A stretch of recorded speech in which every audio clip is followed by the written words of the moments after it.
So hello guys, स्वागत है आप सभी का NEET life speed rapid revision series में। दोस्तों, इस वीडियो के अंदर हम देखेंगे रिस्पायरेशन इन प्लांट, जो कि क्लास 11 बायोलॉजी का चैप्टर है। सारी चीज़ें कवर करेंगे बिल्कुल एनसीईआरटी के बेसिस पे और नए सिलेबस के अकॉर्डिंग चलेंगी सारी चीज़ें, और इससे बाहर क्वेश्चन नहीं आ सकता। दोस्तों, इसमें सारी चीज़ें मैं लेकर आया हूँ आपके लिए, और वीडियो को लाइक करके चैनल को सब्सक्राइब कर दीजिए। ऐसी ज़बरदस्त वीडियो रिवीजन के लिए आपके लिए आती रहेंगी। और गाइज चलिए शुरू करते हैं वीडियो को हम बिना टाइम वेस्ट के। तो रिस्पायरेशन इन प्लांट हम देखेंगे दोस्तों कि क्या होता है। तो देखिए, रेस्पिरेशनल प्लांट एनर्जी रिलीजिंग और एक एम्फीबोलिक प्रोसेस होता है, यानी कि दोस्तों कैटाबोलिक और एनाबोलिक दोनों। इसमें क्या होगा, कार्बन कार्बन बॉन्ड ब्रेक होगा और compound oxidise during respiration. Respiratory substrate सबसे पहले फैट होगा, फिर प्रोटीन होगी, फिर कार्बोहाइड्रेट, ऑर्गेनिक एसिड, फिर शुगर। और सिर्फ 41 से 45% एनर्जी जो कि कन्वर्ट होती है एटीपी में, बाकी की दोस्तों मतलब निकल जाती हैं एज अ हीट। और जो एनर्जी ट्रैप होती है इन एटीपी वो यूटिलाइज होती हैं बहुत सारे एनर्जी प्रोसेस में। कौन से प्रोसेस हैं वो हम देखेंगे। और आगे चलिए देखते हैं हम कि हाउ प्लांट ब्रीथ। हम सबको पता है हम लोग सांस लेते हैं, प्लांट कैसे सांस लेते हैं। तो प्लांट दोस्तों गैसियस एक्सचेंज से सांस लेते हैं, जो कि स्टोमेटा होता है और लेंटिसेल्स होते हैं। स्टोमेटा दोस्तों और रूट सूट और लीव्स, तो ये रिस्पायर करते हैं लो रेट देन एनिमल से। प्लांट जो होते हैं वो रिस्पायर करते हैं मतलब लो रेट से एनिमल्स, मतलब हम लोग के भी कंपैरिजन में। और लोकेशन क्या होती है दोस्तों, यूकैरियोट्स की बात करें तो साइटोप्लाज्म प्लस माइटोकॉन्ड्रिया, प्रोकैरियोट्स की बात करें तो साइटोप्लाज्म प्लस मेसोसोम में क्या होता है दोस्तों, रिस्पायरेशन होता है। तो अब रिस्पायरेशन इन प्लांट में हम देखेंगे दोस्तों कैसे। तो जो ऑक्सीजन यूटिलाइज होती है और CO2 water and energy release होती है। कैसे सर, देखिए, first cell on earth atmosphere lacked oxygen. क्योंकि देखो जो पहला सेल आया होगा अर्थ पे, क्योंकि पहले तो प्राइमेटिव एटमॉस्फेयर में क्या थी दोस्तों, ऑक्सीजन नहीं थी पर बाउंडेड स्टेज में थी, फ्री फॉर्म में नहीं थी। तो सम फैकल्टेटिव एनारोब्स आए होंगे एंड कुछ ऑब्लिगेट एनारोब्स। एनारोब मतलब दोस्तों मतलब they can survive without presence of oxygen, आप उसको बोल सकते हैं। और एरोब मतलब दे कैन सर्वाइव, मतलब they required oxygen but anaerobe है यहाँ पर, तो यानी कि ऑक्सीजन की रिक्वायरमेंट नहीं होगी। तो अब यहाँ पर दोस्तों एक प्रोसेस आता है एनसीईआरटी में है, जिसको हम ग्लाइकोलाइसिस बोलते हैं। ग्लाइकोलाइसिस यानी में दोस्तों मतलब ग्लाइको मतलब क्या होता है कि उसको बोलते हैं सॉरी शुगर, एंड लाइसिस मतलब स्प्लिटिंग। तो शुगर की जो स्प्लिटिंग होती है उसको हम क्या बोलते हैं दोस्तों, ग्लाइकोलाइसिस। और इसको किसने दिया था, हमारे पुराने दोस्त हैं ईएमपी, यानी कि इम्डेन मेयरहॉफ प्रणाम। इसको आप ऐसे याद कर सकते हैं कि इम्डेन को मेयरहॉफ का प्रणाम। एक ट्रिक हो गई दोस्तों, ये क्या हो गई, निमोनिक्स हो गई। और तो इसमें क्या था दोस्तों, इन anaerobic organs only process is respiration. जैसे कि ब्रेक डाउन होगा ग्लूकोज का किसमें, पायरुविक एसिड में। पायरुविक एसिड दोस्तों जो क्या होता है आपका 3 कार्बन का होता है, और 10 स्टेप होंगी इसमें टोटल, और सभी के सभी रिवर्सिबल होंगी। 1, 3 और 10, यानी first, third and 10th step को छोड़ के बाकी सभी की सभी रिवर्सिबल होंगी। और इसमें पार्शियल ऑक्सीडेशन भी देखने को मिलेगा ग्लूकोज का फ्रॉम 2 पायरुविक एसिड से।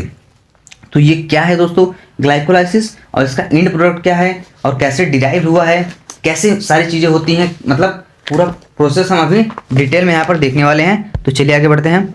तो यहाँ पर दोस्तों, यहाँ पर नेमोनिक्स भी लिखा हुआ है साइड में, और पहले ये देख लेते हैं मेन जो है। देखो ग्लूकोज जो कि 6 कार्बन का होता है, तो इसमें दोस्तों हेक्साकाइनेस की मदद से क्या होगा, ये ग्लूकोज 6 फॉस्फेट में बदल जाएगा। तो यहाँ पर एटीपी से एडीपी बना है, ठीक है, यूज एटीपी का यूज करके। तो फिर यहाँ पर आइसोमरेज का यूज करके ग्लूकोज 6 फॉस्फेट फ्रक्टोज 6 फॉस्फेट में बदल जाएगा। और यहाँ पर PFK भी है दोस्तों, क्या है ये, फॉस्फोफ्रक्टोकाइनेज। इसको हम क्या बोल देते हैं, फॉस्फोफ्रक्टोकाइनेज, फॉस्फोफ्रक्टोकाइनेज, ठीक है दोस्तों। और इसकी मदद से क्या होगा, इस एंजाइम की मदद से ये बदल जाएगा फ्रक्टोज 1,6 बाइफॉस्फेट में। यहाँ पर भी एटीपी यूज करके एडीपी कन्वर्ट हो जाएगा। और फिर क्या होगा, फिर यहाँ पर ये फ्रक्टोज 1,6,5 और अल्टोज की मदद से ट्राइओस फॉस्फेट यानी कि पीजीएल जो होता है दोस्तों क्या होता है, फॉस्फोग्लिसराल्डिहाइड जो होता है यहाँ पर, ठीक है दोस्तों, जो कि फिर यहाँ पर DHEP धाप जो बनेगा डाईहाइड्रोक्सी एसिटोफिनॉन।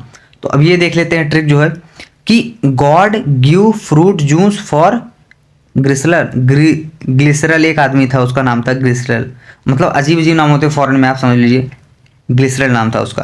तो गॉड ने मतलब दिया उसको फ्रूट जूस ग्लिसरल को। अब देखिए सारी चीज़ें मिल रही हैं इससे, तो समझ रहे हैं ना।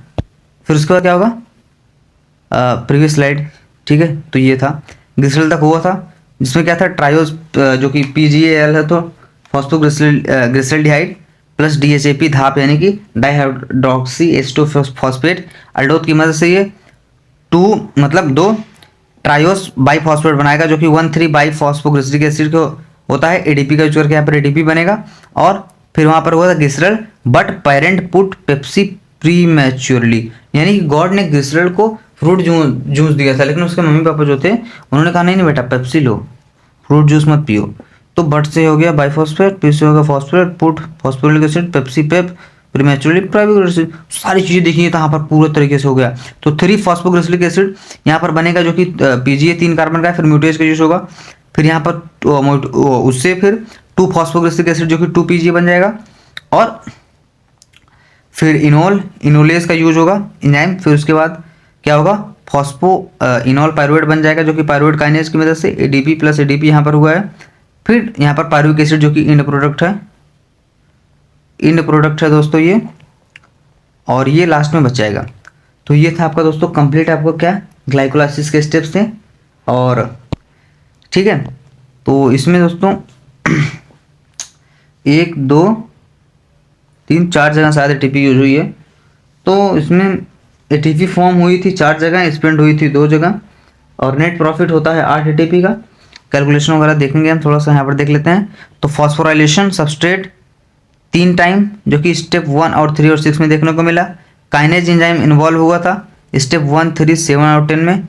और पेस मेकर जो एंजाइम होता है PFK, जो कि क्या होता है फॉस्फोफ्रक्टोकाइनेज। और SLP दोस्तों 1 होता है ATP फ्रॉम डायरेक्टली सबस्ट्रेट से फॉर्म होगा, और 2 PA प्रोड्यूस होगा, ठीक है। पायरुविक एसिड यानी कि NADH प्रोड्यूस कितनी बार होगा, 2 बार होगा। ATP कितनी बार स्प्लिट होगा, 4 बार प्रोड्यूस होगा और 2 बार यूटिलाइज होगा। तो नेट प्रॉफिट यहाँ पर 2 ATP का हो जाएगा। तो ये आपका कंप्लीट समराइज था उसका ग्लाइकोलाइसिस स्टेट्स का। और अब हम देखेंगे एनारोबिक रिस्पायरेशन या फर्मेंटेशन।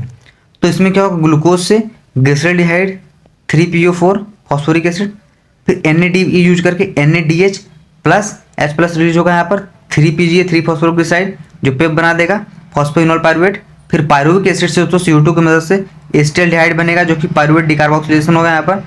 फिर क्या होगा, अल्कोहल डिहाइड्रोजिनेज से इथेनॉल बनेगा, जो कि NADH प्लस यूज करके NAD बनाएगा। क्योंकि ये हो रही है एब्सेंस ऑफ ऑक्सीजन में, क्योंकि एनारोबिक की बात हो रही है। और इसमें इनकम्प्लीट ऑक्सीडेशन होगा ऑर्गेनिक सब्सटेंस का, जो कि ईस्ट इसमें सैक्रोमाइसिस सर्वेसी, जो कि ब्रीवर्स ईस्ट होता है, जिससे दोस्तों वाइन वगैरह जो है बनाई जाती है, ठीक है। इसको ब्रीवर्स ईस्ट भी हम बोलते हैं। और इसमें क्या होता है कि जो ईस्ट पॉइजनस हो जाती है जब ये क्या होती है अल्कोहल जो होता है, अल्कोहल जो होता है, अल्कोहल रीच अगर 30% रीच हो जाएगा तो क्या हो जाएगा, पॉइजनस, ठीक है। ये था। और अब एनारोबिक देख लिया हमने, अब एरोबिक देखते हैं। तो इसमें क्या होगा, कंप्लीट ऑक्सीडेशन होगा, उसमें इनकम्प्लीट हो रहा था किसका, ऑर्गेनिक सब्सटेंस का, जो कि प्रेजेंस ऑफ ऑक्सीजन में CO2 रिलीज होगा। Step wise removal of H2 होता है इसमें, जिससे लिंक रिएक्शन में आपको देखने को मिलेगी। तो लिंक रिएक्शन क्या है दोस्तों, ये आपका साइटोप्लाज्म में होगा यहाँ पर। तो इसमें क्या होता है, पायरुविक एसिड के साथ, पायरुविक एसिड आपको बताइए कितने कार्बन का होता है, ठीक है। तो पायरुविक एसिड दोस्तों जो होता है वो कितने कार्बन का होता है, 3 कार्बन का होता है। तो यहाँ पर COA प्लस NAD का यूज करके ये दोस्तों इसका इंटरमीडिएट होगा, मतलब जो प्रोडक्ट इसमें यूज होगा वो Mg2 प्लस पायरुवेट डिहाइड्रोजिनेस होगा। फिर बनेगा एसिटाइल कोएस्टेट plus CO2 plus NADH nicotinamide adenine dinucleotide, मतलब वो थोड़ा सा NADPH था वो, पर ये NADH है, ठीक है। तो इसमें क्या होगा दोस्तों, सॉरी, फिर H प्लस रिलीज होगा। इसमें क्या था कि पायरुवेट डिहाइड्रोजिनेस जो था वो रिमूव करेगा H2 कहाँ से, पायरुविक एसिड से, और डी कार्बोक्सिलेज जो था वो रिमूव करेगा CO2 को, और ट्रांस एसिटाइलेज था वो ट्रांसफर करेगा एसिटाइल ग्रुप को कहाँ से, पायरुविक एसिड से को स्टेट को। क्रेब्स साइकिल या फिर सिट्रिक एसिड इसको बोलते हैं और उसको क्रेब्स साइकिल बोलते हैं। अब ये माइटोकॉन्ड्रियल मैट्रिक्स में हो रहा है। इसमें क्या होगा, acetyl co state acetyl co state क्या होगा दोस्तों, देखिए तो CO2 इसमें क्या होगा, NAD का यूज होगा, NADH प्लस H प्लस बनेगा। तो इसका यहाँ पर देखिए एसिटाइल को स्टेट जो कि 2 कार्बन का होता है, कोएंजाइम बोल सकते हैं आप उसको। फिर सिट्रिक एसिड 6 कार्बन का होता है। फिर सिट्रिक एसिड से क्या बनेगा दोस्तों, अल्फा कीटोग्लूटारिक एसिड जो कि 5 कार्बन का होता है। फिर दोस्तों CO2 का यूज करके सक्सिनाइल कोएंजाइम जो स्टेट बोल सकते हैं, एंजाइम बोल सकते हैं, ये बनेगा। फिर ये क्या होगा दोस्तों, सक्सिनिक एसिड में कन्वर्ट हो जाएगा जो कि 4 कार्बन का होता है। और ये चीज़ें यूज होती रहेंगी। इसमें GTP से GTP बनेगा जो कि GTP यानी कि दोस्तों गुएनोसिन ट्राइफॉस्फेट जो कि एडेनोसिन ट्राइफॉस्फेट के बराबर ही होता है अप्रॉक्सीमेटली। और सक्सिनाइल कोएस्टेट यहाँ पर यूज हुआ था एंजाइम की तरह एक। तो ठीक है, तो इसमें जो होगा यूज हुआ था, यहाँ पर क्या होगा दोस्तों, अल्फा ग्लूटारिक एसिड में क्या था, आइसोसिट्रिक एसिड यूज होता है। उसके बाद फिर इससे क्या बन जाएगा, फ्यूमेरिक एसिड बन जाएगा। फ्यूमेरिक एसिड यहाँ पर यूज हो रहा है। फिर उससे मैलिक एसिड बन जाएगा। लेकिन यहाँ पर जो है FAD से FADH2 बनेगा। ठीक है, ये चीज़ ध्यान में रखिएगा। उसके बाद क्या होगा दोस्तों, फिर मैलिक एसिड से क्या बन जाएगा, यहाँ पर फिर इसमें NAD से H प्लस बनेगा, मतलब उसके रिएक्शन के बीच में होगा। फिर ऑक्जेलोएस्टिक एसिड जो कि 4 कार्बन का होता है वो बन जाएगा। फिर ऐसे ये साइकिल चलती रहेगी कंप्लीट। तो इसके लिए एक ट्रिक था जो कि मैंने बनाया था, तो थोड़ा सा एक ट्रिक को मैं यहाँ पर लिख देता हूँ। यहाँ पर लिखा तो है लेकिन थोड़ा सा गड़बड़ हो गया है, तो यहाँ पर मैं लिख देता हूँ इसको, can I keep selling sweet for money officer. ठीक है, तो इससे सारी चीज़ें हो जाएंगी। C से हो जाएगा आपका सिट्रिक एसिड, I से आइसोसिट्रिक जो एंजाइम यूज हुआ था। फिर keep alpha ketoglutaric acid, selling succinyl sweet succinate for fumarate money malate officer oxalate acid. तो ये चीज़ें हो जाएंगी आपकी कंप्लीट। ठीक है, तो आप इस पे साइकिल पे ध्यान दीजिए। ठीक है, इसको मैं भी कर देता हूँ, एक बार क्लियर कर देता हूँ। इसको छोड़िए, आप जो मैं समझा रहा था उसको देखिए। थोड़ा सा गड़बड़ हो गया था लेकिन मैंने समझाया अच्छे से, ठीक है, बिल्कुल राइट समझाया हूँ। डिटेल देख लेते हैं उसकी। तुम लोकेशन माइटोकॉन्ड्रियल मैट्रिक्स थी, first stable product citric acid था, इसलिए उसको सिट्रिक एसिड नाम दिया जाएगा, सिट्रिक एसिड साइकिल, या फिर इसको आप उसके साइकिल बोल सकते हैं। Pyruvic acid plus 400 FADH plus 2H2 plus TH जो कि 3 प्लस ये चीज़ें वहाँ पर बनी थी जो कि आपने देखा। इलेक्ट्रॉन ट्रांसपोर्ट सिस्टम जो कहाँ होगा, मेटाबॉलिक पाथवे है, इनर माइटोकॉन्ड्रियल मेम्ब्रेन मैट्रिक्स में होगा ये। और इसमें NADH plus H plus and FADH2 oxidise होगा ETS के, और इलेक्ट्रॉन को पास करेगा O2 को, जो कि रिजल्ट करेगा फॉर्मेशन ऑफ H2O यानी कि वाटर का। सो ATP जो होगी वो क्या होगी, ऑक्सीडेटिव फॉस्फोराइलेशन होगा उसका। ETS जो कि इनर माइटोकॉन्ड्रियल मेम्ब्रेन में होगा, और 5 कॉम्प्लेक्स इसके अंदर होंगे। कॉम्प्लेक्स नंबर फर्स्ट की बात करेंगे तो जो होता है वो होता है NADH डिहाइड्रोजिनेस, जो कि कहाँ से होगा, taken electron from NADH and transfer करेगा UB क्यूनॉन को। फिर 4 प्रोटॉन ट्रांसफर होगा H प्लस यानी प्रोटॉन किसको, इनर मेम्ब्रेन स्पेस में। फिर जो कॉम्प्लेक्स 2 होगा जो जिसको हम सक्सिनेट डिहाइड्रोजिनेस, जो इलेक्ट्रॉन लेगा कहाँ से, FADH2 से एंड ट्रांसफर कर देगा UB क्यूनॉन को। फिर दोस्तों कॉम्प्लेक्स 3 होगा जो कि साइटो PC1 होगा, वो इलेक्ट्रॉन लेगा UB क्यूनॉन से एंड डोनेट कर देगा साइटोक्रोम C को। एंड यहाँ पर क्या होगा, नोट करने की बात है कि 2H प्लस ट्रांसपोर्ट होगा इनर मेम्ब्रेन स्पेस को।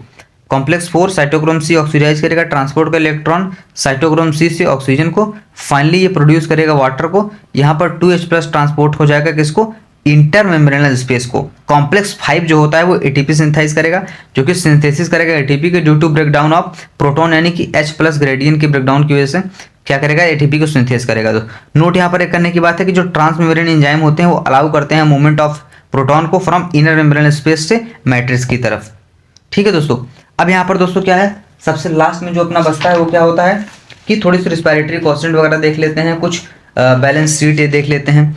तो क्या होता है कैसे, तो सोर्स यहाँ पर हम देखो ग्लाइकोलाइसिस क्या होगा, NADH2 इसमें 2 प्रोड्यूस हो रहा था ग्लाइकोलाइसिस साइकिल में, और FADH कोई नहीं, और 2 ATP का यील्ड हो रहा था। पायरुवेट ऑक्सीडेट में दोस्तों 2 NADH फॉर्म हो रहा था, FAD कुछ नहीं, कोई कुछ नहीं। और यहाँ पर सोल्ट एस्ट्रोजोकिन इसमें 2 फिर इसमें NADH2 प्रोड्यूस हो रहा था, बाकी कुछ नहीं। क्रेब साइकिल में 6 और इसमें 2, फिर ATP 2, नेट यील्ड दोस्तों 38 ATP का होता है। रेस्पिरेटरी कॉन्स्टेंट की बात करें तो volume of CO2 equal upon volume of O2 consume होता है। ग्लूकोज की दोस्तों रेस्पिरेटरी कॉन्स्टेंट 1 होती है। ट्राईपाल्मिटीन 0.7, प्रोटीन की 0.9, ऑर्गेनिक एसिड की दोस्तों मोर देन 1 होती है। और एम्फीबोलिक पाथवे दोस्तों होता है apart from catabolism of glucose respiration also involve in synthesis. तो ये एम्फीबोलिक पाथवे जो होता है आपका उसको हम बोल देते हैं। ठीक है, और इसमें क्या होता है कि ग्लूकोज जो फेवर करेगा सबस्ट्रेट को रेस्पिरेशन के लिए, सभी कार्बोहाइड्रेट जो सब पहले कन्वर्ट होंगे किसमें, ग्लूकोज में, फिर बाद में क्या करेंगे दोस्तों, डिफरेंट स्ट्रेटजी सबस्ट्रेट को यूज करके ये अपना ये पाथवे चलाएंगे। और तो यही था दोस्तों आपका कंप्लीट चैप्टर। आशा करता हूँ बढ़िया लगा होगा। Thank you for watching this video.